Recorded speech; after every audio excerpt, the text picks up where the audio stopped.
लद्दाख में चीन के खतरनाक इरादों का खुलासा। एलएसी पर फाइबर ऑप्टिकल केबल बिछा रहा है ड्रैगन।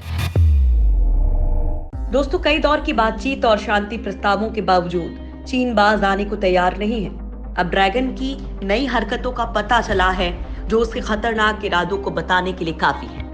खबर है कि चीनी सेना पैंगोंग त्सो और गोग्रा हॉट स्प्रिंग इलाके में न सिर्फ सड़कें बना रही है, बल्कि फाइबर ऑप्टिक केबल का जाल भी बिछा रही है।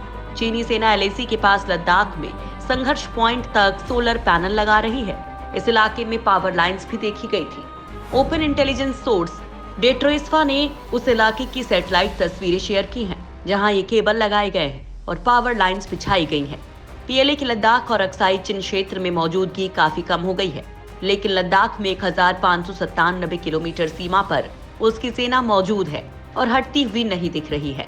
हालांकि सीमा पर से दोनों ओर की सेनाओं को पीछे करने की शॉर्ट टर्म सोल्यूशन पर बातचीत जारी है, लेकिन जिस तरह से पीएलए फाइबर ऑप्टिक केबल बिछाने में जुटी हुई है, उसे देखकर लगता है कि वो इन इलाकों से हटने की बजाय यहाँ जमने की तैयारी कर रही है।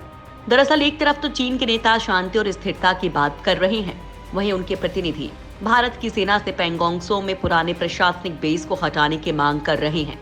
यही नहीं, वे कुंगरंग में पहाड़ी से नीचे जाने के लिए भी कह रहे हैं।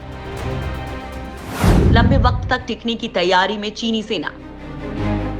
चीन का लद्दाख में फाइबर ऑप्टिक केबल बिछाना और पावर लाइंस लगाने से एक बात तो समझ में आ रही है कि वो अब भी इस इलाके में टिकने का मन बना रहा है। दरअसल आने वाले 2 महीनों में इस इलाके में मौसम बिल्कुल बदल जाएगा।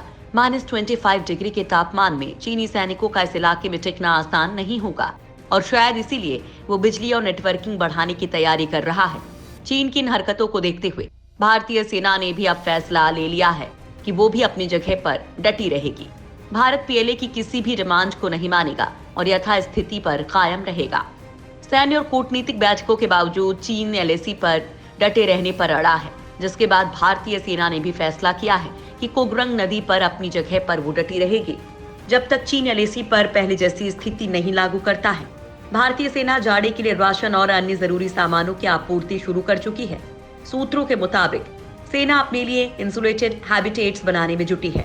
इसमें प्री फैब्रिकेटेड झोपड़ियों के अलावा आर्कटिक टेंट्स और बड़े कंटेनर शामिल हैं। इसके अलावा ईंधन का भी पर्याप्त स्टॉक तैयार किया जा रहा है।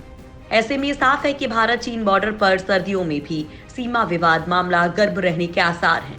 माना जा रहा है कि ताजा विवाद के बाद भारत चीन पर भरोसा नहीं करना चाहता और इसलिए वो किसी भी तरह का चांस लेने की स्थिति में भी नहीं है।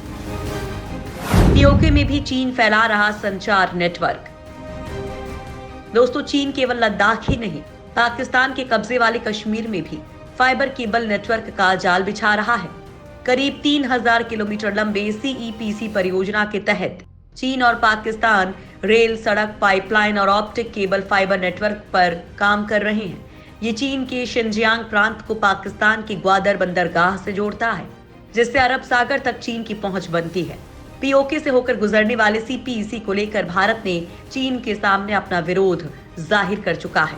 2 महीने पहले ही भारत ने पाकिस्तान को गिलगिट बाल्टिस्तान में बांध बनाने की खातिर एक मेगा ठेका देने का विरोध करते हुए कहा था कि पाकिस्तान के अवैध कब्जे के तहत इस तरह की परियोजनाओं को अंजाम देना उचित नहीं है। सीपीईसी के तहत पाकिस्तान और चीन को जोड़ने वाले फाइबर ऑप्टिक केबल और इंटरनेट संचार के लिए नई पनडुब्बी लैंडिंग स्टेशन बनाना शामिल है। सीमा पर भारत भी बिछाएगा संचार का जाल। दोस्तों, भारत भी चीन और पाकिस्तान के खतरे को देखते हुए जल्द ही एलएसी और पीओके के पास वाले इलाकों में फाइबर ऑप्टिक केबल का जाल बिछाने की तैयारी में है। 2008 में सरकार ने इस पर चर्चा करते हुए इसे आगे बढ़ाने का प्लान तैयार किया था। माना जा रहा है कि ये काम जल्द ही शुरू हो सकता है। दरअसल चीन लद्दाख के सीमा से सटे इलाके में फाइबर केबल बिछा रहा है। पीओके में भी वो पाकिस्तान के साथ मिलकर ये काम कर रहा है। इसी वजह से भारत भी सीमा पर अपना संचार नेटवर्क मजबूत करना चाहता है।